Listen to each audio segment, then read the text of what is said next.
Rose, rose, rose, rose.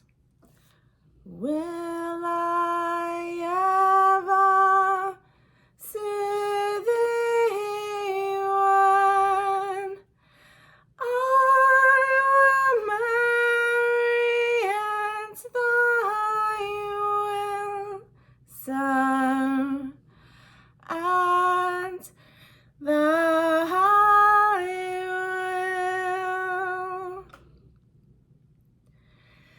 Love, love, love, love, the gospel in our word is love. Love thy neighbor as thy brother.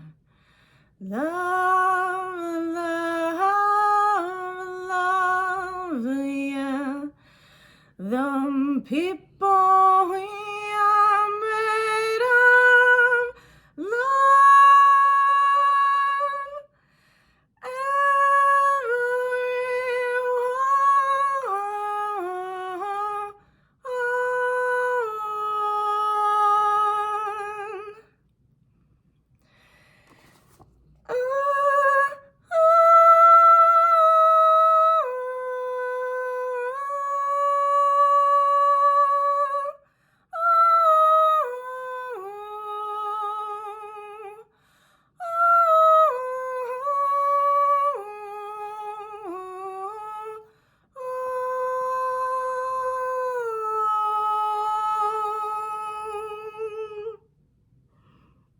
Woo!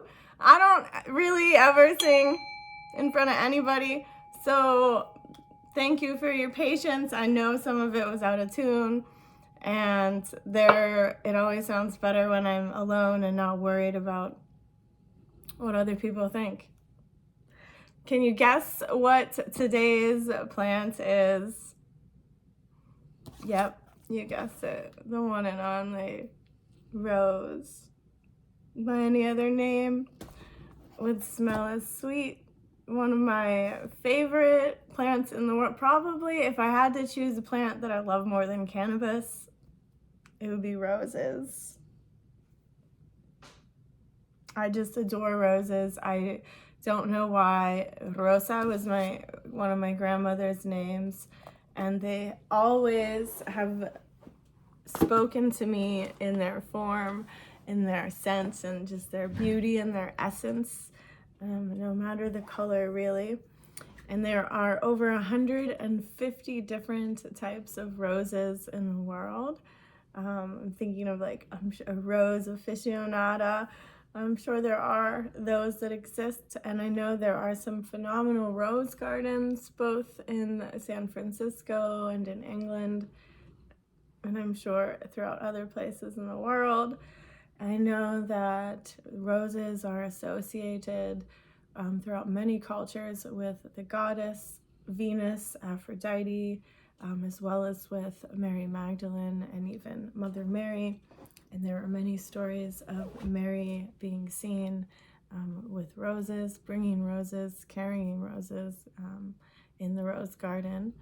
I have a couple different, a red Rosa rugosa here, aquí, and I have two pinks, and there's also Rosa alba, the white roses, and Rosa dalmanská, the Dalmansk rose, which is the one that's most popularly sold in the stores and known for its aromatherapeutic effects.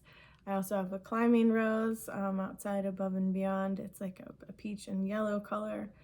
And so I adore roses. Please excuse the giant beast snoring in the background. Hey, Yoda. Yoda. Shh. All right. So welcome to Sacred Earth Essentials, where I believe the earth is sacred and you are too. And we are here doing a Soil and Soul 2023. episode, and I am following it up with the plant information after vulnerably bearing my quite raw singing voice there for you. So roses. Roses are also known as being not only soothing and nutritive to the heart and the nervous system and to the spirit, but roses are also known for their aromatherapeutic effect and for being an aphrodisiac as well. And so one of the main terpenes that's in the aromatherapeutic, that's in the essential oil of roses, is geraniol. I apologize, but what happens is when I sing, it's almost like an out-of-body experience, and you kind of, when you're channeling a certain energy, it takes a moment to come back into reality. And so as I begin to spend more and more time not only making videos, but more and more time re-entering society, we shall say, venturing outside of my home here in the Northeast Kingdom of Vermont and connecting with people at my church and beyond, and also getting to travel more and getting to explore plants on this sacred earth. And you can follow me over at Global Gangier if you're interested in specifically following cannabis adventures. And if you're interested in following my journeys around the world, studying sacred ancient practices and visiting sacred ancient sites, please stay tuned to Sacred Earth Essentials as we continue to grow in our love and in our offerings to the world. I feel like crying. Because there is so much beauty and so much love to share when we're not afraid to share it. So thank you for all of you out there who are not afraid or brave enough to push through it anyway, like jumping out of an airplane to share your souls. And I almost said save your souls. We save ourselves sometimes through saving others. So thank you for that. Whew! There are other types of roses as well. So not only do we have the damask rose and the wild rose, but another type of rose that is actually a cactus is the desert rose. And I was listening to a teacher that I'm beginning to listen to on YouTube. I found so many wise souls on YouTube. Thank you, algorithms and film producers and people who've lived the journey and are here to speak about it. Is the desert rose, and Tulam was discussing the desert rose and how he would garden even while in Iraq, and his story of growing up with his mother who loved flowers and gardening and had a desert rose, and the things that he learned from his mother through gardening and through that desert rose. And the desert rose, although different than Rosa rugosa and Rosa damascena, the desert rose also has medicinal properties, both physically as well as spiritually. And it's also considered to be, back, again with this Chinese plant theme, which also roses, the Rosa damascena, the Damascena and the Rosa rugosa are also, they originate in China. So we have all these amazing plants that originate in China.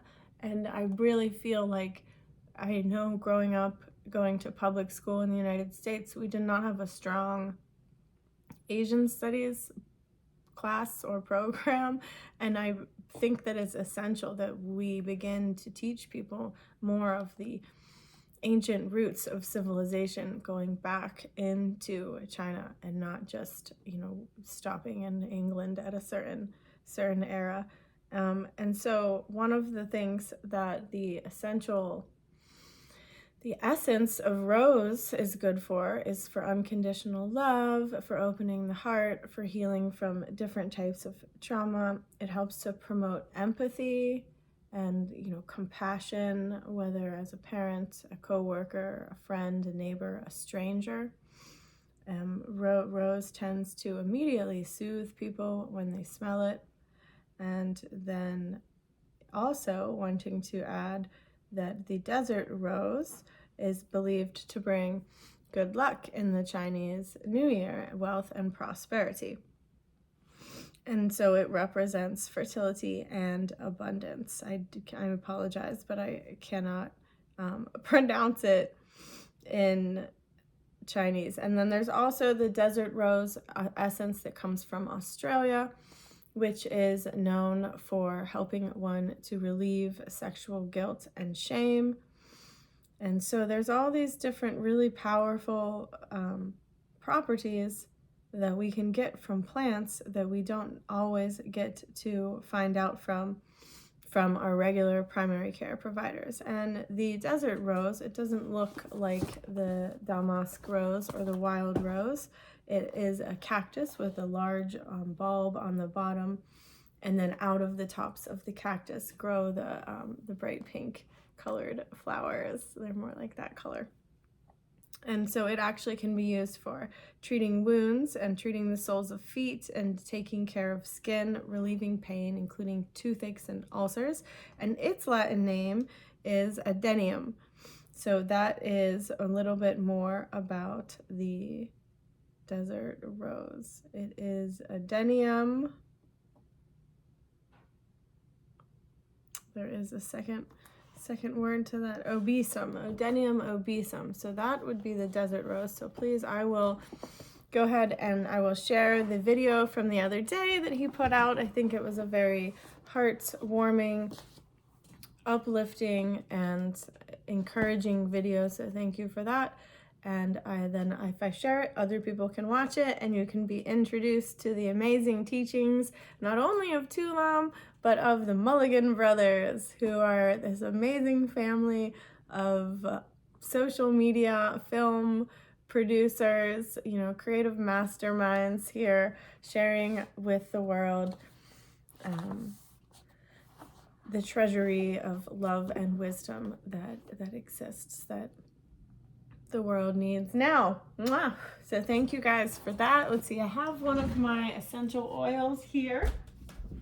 And this particular one, again, this is Rose Absolute. So you can buy some different roses, like if you would like to actually buy roses.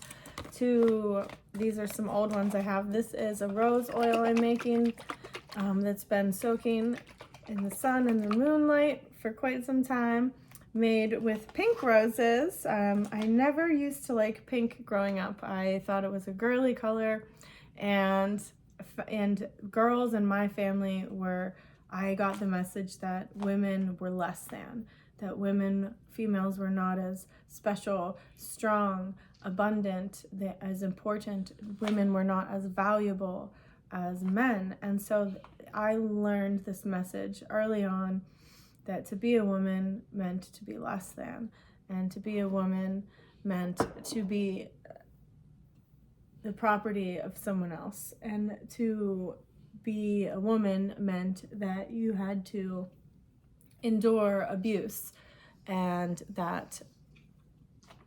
so therefore pink was considered to me to be an unacceptable color for me or my wardrobe, and I shunned everything pink for a very long time. I was quite a tomboy growing up. I loved to wrestle and play in the woods and in the mud and get dirty and ride bikes and be in fast cars. So, you know, play at the warehouse, and that was fun for me. So this idea of softening and being feminine and wearing pink was like totally new to me. And whenever I entered undergraduate school and was on the phone with my freshman roommate so many years ago, and she says to me, "Stephanie, I hope you like pink, because pink's my favorite color and everything I'm bringing is pink." And I about died. Not literally, right? But I was like, oh my God, how is this gonna work? And we ended up being really close and still are friends to this day. And the evolution of pink in my life has been this really healing process, like going pink, and helping to heal the inner feminine, the inner child, the divine feminine, the sacred feminine, and bringing that essence, that lost frequency. It wasn't lost, it was just hidden and well taken care of in certain ways. Bringing that essence back out into the world. And even to this day, I'm still learning how to sit back and relax into a calm feminine energy that feels nourishing and uplifting and happy to me without being over the top, and really learning to fall in love with those parts of myself, to fall in love with myself and that feminine loving essence, so that I can then share that compassion and that energetic frequency with the world. And it's funny, one of these books that I pick up books like at the laundromat or at the store, at church, just free books. I love books, and this one is actually called Fall in Love with Jesus All Over Again, which is strange because if you've listened to some of my other videos, learning about Jesus is not something I've done until later in life, and is a topic that would take me more than one short Soil and Soul video to express. But I do love this book, and falling in love with Jesus and learning how to fall in love and receive love from Mary also have been archetypes that I've been able to use, and spirits that, if one believes that they existed for real, I feel connected to, and that their presence and honoring them and learning about them also helps to heal the parts of me that they are known for healing in others. They're known for loving and healing others. And when we learn to feel that frequency, whether we happen to name it by Jesus or by Mary or by Buddha or by Rose, whether for us we don't feel that healing presence through people, we may feel that healing presence through roses or even through other people's handiwork or cars, for example. I believe that people can put healing energy and love and blessings into objects through touch. Just like how when we're growing plants, you could give the same plant through the same conditions to different people, and that plant or that seed is going to grow up differently depending on who touched it and who took care of it. And sometimes that could be the same with objects. And so we can use these different tools, whether they be people or whether they be flowers or particular objects. Like some people will use a dorje. I don't have one right here. Sometimes I feel like this pen reminds me of a dorje, and even though it doesn't look like one at all, this idea of energy and being able to cut through illusions and bring things into a harmonious state again. And so we can use plants to do that. We can use teas, we can use essential oils, we can use carrier oils where we make massage oils. This is just rose and sunflower oil, and this I believe is rose and Dhammayana in organic extra virgin olive oil for different purposes. Can be very soothing to sensitive skins. Both genders can use rose. The rose hips, the fruits of them are packed full of vitamin C. They are excellent for making tea, like a rose hip lemonade, or you could even make rose hip jam, is also delicious and nutritious. You can make syrups, like elderberry syrups, and you can add hawthorn and rose hips into those syrups if you like. You can also make rose honeys, perfumes, little tiny pillows to put in with you when you're sleeping, or even to carry around maybe in your purse or backpack for that aromatherapeutic effect. So there's the summer damask rose, the Bulgarian rose, the Turkish rose, also known as the Anatolian rose, otto of rose oil, attar of rose oil, and as I had mentioned before, the rosa rugosa. So some interesting facts about the rose that I wanted to share with you were that it also has a rich history in the Islamic culture, and I'm going to read you this little quote here that I absolutely love. There's the Holy Rose of Mary, and that was another name for Mary, was the Holy Rose. And there's this car that I adore. It is actually Rolls-Royce, and it's electric, and it was made this past year. It's one of a kind, and I love cars because although I am an environmentalist and I advocate for sustainable energies and I advocate for the earth, I also have a deep regard for ingenuity and design and aesthetics, and I have had the blessing, the good fortune of learning how to be in the flow in my life at times and coming across these really beautiful people, amazing learning experiences, learning about high quality items. And when we're talking about plants, I think this is really important also, soil and soul, like what you get in, you get out. So when you take care of your soil, you get a better plant from that soil, a healthier plant, whether it be a food or whether it be rose or whether it be cannabis, which is really important, especially as a ganjier. And why we learn about assessing cannabis is because not all cannabis is grown equally. It's not all from the same genetics, but even more importantly, it's not all grown with the same care or with the same additives or fertilizers. Not all cannabis is organic. And so it's important to be able to know the difference between quality and stuff that's still improving, hopefully, in quality. Or I guess I could just say the difference between quality and not quality.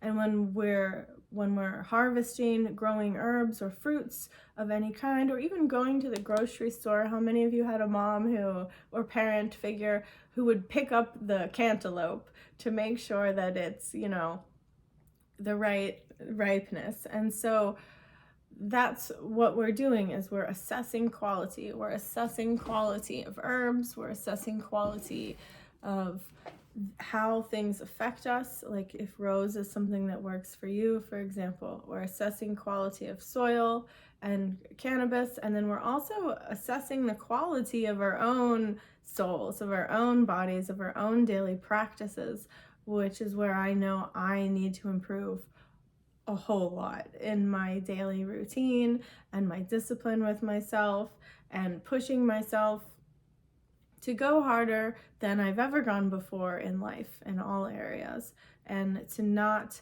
be lazy or to be afraid or to think I'm not good enough or to think that, oh, if I try, it's not going to work anyway. All of these different negative, self-deprecating, self-negating self-beliefs, these negative things that sometimes we say to ourselves mentally and emotionally. Someone brought it to my attention that in and of itself can actually be egoic. We may not think it's egoic because I'm such a nice person and I always want the best for everybody and I'm trying to give and I overgive and that storyline, right? But in reality, it's being stuck in one's ego to not give, to not produce, to not create, to not participate because of fear that people might not like you. So whenever I'm not doing the things that I would really love to be doing in my business and personal life, I've had to learn to stare that fear straight in the face, like singing today on camera, or even making these videos. And especially talking about cannabis, for example, is something that has been hard for me from years of conditioning that cannabis is bad and that I'm going to be punished for using it and I'm going to be punished for talking about it. And so we can use these experiences and these lessons not only to assess the quality of what we're growing and ingesting, but also the quality of our own inner self and how that's reflecting outward, and the quality of the people that we're surrounding ourselves with, and the quality of the people that we want to spend our time with and give our time to, because time is our most valuable resource in this lifetime on this planet, in the physical sense, other than your soul. And so getting to know yourself and learning what you like and what you vibrate with and why, and accepting that part of yourself and loving that part of yourself. And Rose can really help us do that, because Rose is so soft and so unconditionally loving and nourishing at the same time, even with that bright vitamin C in her hips. And my point is, so we can find that essence, that vibration of healing in other things, right? And so when we're assessing, when you happen to be a person that just appreciates quality, you know, I don't think I have designer anything. Maybe this pen might be like the only designer thing I have. And it's not even designer that I know of. It's actually from the Morgan Church. I almost said Morgan Country Church. It's Morgan Union Church up here in Morgan. And I just really appreciate the aesthetic of this. And as I have gotten older, I have learned also to fall in love with that pink and fall in love with feminine and fall in love with being a woman, and that's okay. It doesn't make me less than, you know, in value as a being, as a soul. I may be weaker physically. There may be things that I can't do. And we all have those limitations, those structures, just like with discipline. There's freedom in that discipline. And so when we are abiding, the Dudette abides to the structure of her being, then things can flow better from that acceptance. And for me, you know, going pink, embracing pink, and embracing the essence of the rose and learning to, some of it's learning, some of it's just allowing that essence, that rose, to become a part of you, so that wherever you go and whatever you're doing, you get to be a vessel for the healing power of a rose. And I just think that's really beautiful. And there's this car, you know, it costs almost $30 million, which it's a pink, it's this color, right? It's a pink Rolls Royce electric, and it's one of a kind, and it has so many fine details that I can't begin to describe it to you. And some people would say that my appreciation or my adoration or my like of this car could be materialistic and shallow, and oh, you know, it means she's just a person who is money hungry or a gold digger or values material objects over people. When I first happened upon an article about this car, I wasn't looking for it. And just like with four-leaf clovers, I never find them when I'm looking for them, just like with really amazing people or healing experiences even. Those things often come to us when we're relaxed and open and least expecting it. This video is longer than I expected, my apologies. And we can feel shame about the things that we like, whether that shame is like just feeling shame about pleasure, feeling shame about enjoying things, feeling shame about our sadness. And I saw the picture of this car and I immediately blushed, like my whole body got hot and my heart started pounding. And I started to cry, and it was like a holy experience, and I didn't even get to see this car in person. It was just a picture, you know, and it has butterfly wing trunks that open up that are made of wood, walnut wood, I believe, and it has a picnic set in the back that is rose gold, and it is inlaid with mother of pearl on the inside on the dashboard. And I want to say it's equivalent to, it's a 12 horsepower engine, but it's electric. So to me, it's like a dream car, right? A dream come true car, because although I never would have imagined my chariot to be pink, which is another song I could sing for another day, possibly, about a chariot. And it is just immaculate, right? It's the holy rose. It's the new holy rose, one with class and style. And now I also thought, as I'm reading this article about the car, not only am I thinking about how it's a work of art, a holy, sacred work of art. If there was ever a sacred car vehicle, that would be one of them, right? And I wondered to myself, who prayed over this car? Who made this car? Who touched this car? Like, that is just some powerful energy. I also thought about all the people that could eat with that money, or all of the other different things that could be done for humanity with the amount of money that the car cost, right?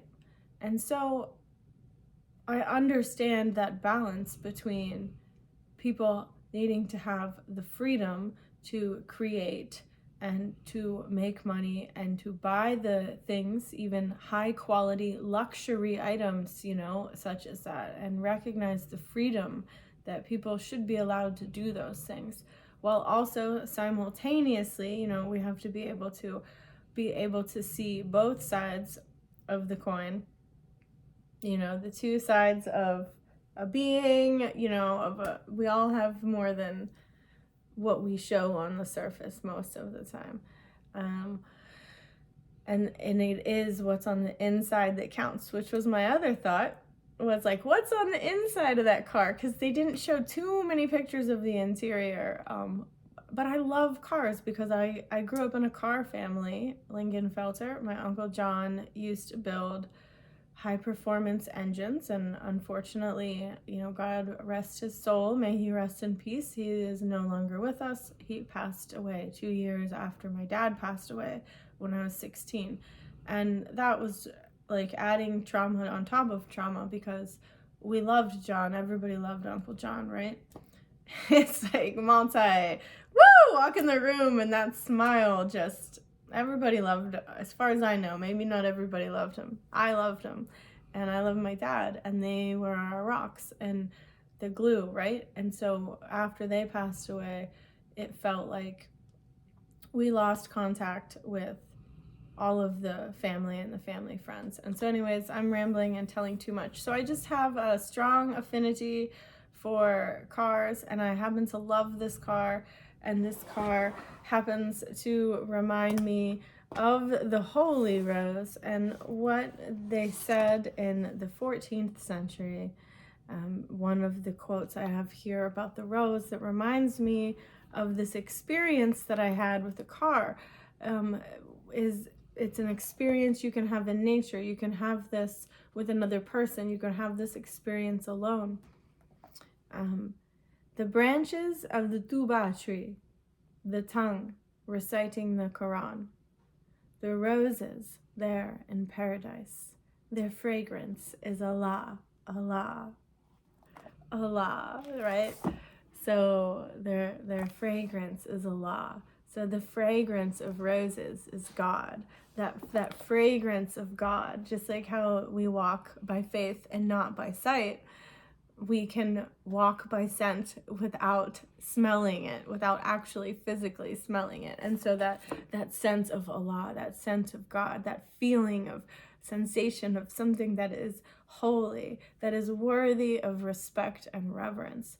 And roses can bring us in tune with that, on both a mental, emotional, and physiological level. And so I just wanted to show you, and I found my Ace of Cups card today. I had used it as a bookmark and happened to be finding some information here for us all about roses, and I didn't even know that I had misplaced this card. So Ace of Cups is our card for today, for any of you who are interested in that, although it is the Lotus card growing out of the mud. I feel like there's a sisterly, loving relationship between the lotus and the rose. And so the Ace of Cups, may the Ace of Cups be with you today and always, folks. So this book, we've got Aphrodisiac, The Herbal Path to Healthy Sexual Fulfillment and Vital Living by Kimberly Gallagher. Absolutely gorgeous book. We'll be going over this book a lot in the next few weeks.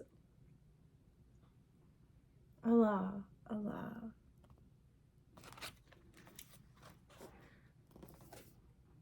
So they help, again, calm our nerves and uplifts our spirits. And two of the main constituents found in rose oil, the citronelle and geraniol, interact with the AMPA receptors in our brain to help calm and protect the central nervous system. So the flavonoids in roses also interact on the GABA receptors. So again, there's this science behind this ancient mysticism. The mystical rose, the holy rose, was medicinally powerful. And the thorns, you know, I don't think we should knock thorns. I think we should respect the thorns. You know, he who wants a rose must respect the thorn. And we need roses that are rooted, the roses that can continue to proliferate. And roses need their thorns because they're so beautiful, and all the bees and butterflies and everybody wants the roses, and so they need to have protection, right? Because when we don't care for the flowers, then they do get trampled on. There's another quote in this book that The Everyday Herbs and Spiritual Life, another one of my favorites, here by Michael J. Caduto, and talks about how to ruin a rose garden, 1 owl would suffice. And so this is to say that when we go into something that is delicate and sensitive and holy, we must go into it with reverence, not go into it like, you know, an animal coming to destroy the roses in the rose garden, but coming to it like we would approach a young babe. Like, for you car guys out there, like you would approach a almost $30 million car, like treating people with that kind of reverence. I've heard women say, you know, oh, he treats his car better than he treats me, right? And so let's think about that in our own lives, regardless of gender. Are we treating certain objects better than we treat ourselves? Are we treating objects better than we treat those that we say we love? So roses, they have so many lessons for us. You know, one would protect a car like that. And so when you have a loved one, especially, you know, the Bible does call in some places, and there is some parts of what some people say in the Bible that doesn't feel very loving and can be identified as modern day male chauvinism. However, we have to have this balance. And can I protect myself physically the way some people can? No, definitely not. Like, it'd be fun for me to try, but I don't want to get hurt. Like, and I would love to learn more. And I think it's important, I think it's imperative that women, that all people really know how to protect themselves physically, that all people know how to have thorns. That if I'm sitting here blossoming and sharing my fragrant, loving goodness with everyone, and then just getting trampled on and blossoms picked to the point where there's no more blossoms left, like, ay, what are we gonna do? And so these thorns, not just physically, like, which I think young women, young ladies, females, I'm speaking to females, I'm speaking to people who are born with a uterus and breasts and a vagina right now. And I also agree that young men, again, no matter your gender, you need to learn how to protect yourself from people who want to hurt you and harm you and take advantage of you, like how a rose has a thorn, both physically and emotionally. But for females, I speak to because I am biologically a woman and experienced losing my father as a teenager and did not have any male in my life to protect me since then, ever, that I know of. And at the time, I never thought of it, because in my mind, why would anybody hurt me? In my mind, why should I be at risk just because my father passed away? But I did learn over the years that this divine masculine presence, this male presence, that the places where I lack, that men, healthy men, can fulfill, and that by needing protection, needing to feel safe and protected, doesn't make me weak or less than. I should be independent, and I should be able to do as much as I can to physically protect myself and my child. But at the end of the day, the fact that I have to be smarter, because on a physical level, I may not be as powerful. And so it's okay to have thorns. You know, roses with thorns are a good thing. You just handle them with care. And when you handle them with care and love and rich compost, they need that really rich compost. They will flourish, right? So some of the things that a rose can help with: a rose petal or rose hip infusions, they also help to tone and regulate both the feminine and the masculine reproductive systems. And they can help strengthen our uterus and relieve cramps and help prepare for pregnancy and childbirth even. So it's good for your circulatory system, it's nutritive, analgesic, so some pain relieving properties, anti-inflammatory, antioxidant, as well as astringent. So rose, witch hazel, my heart is hurting right now. It's very good for the skin. And I feel like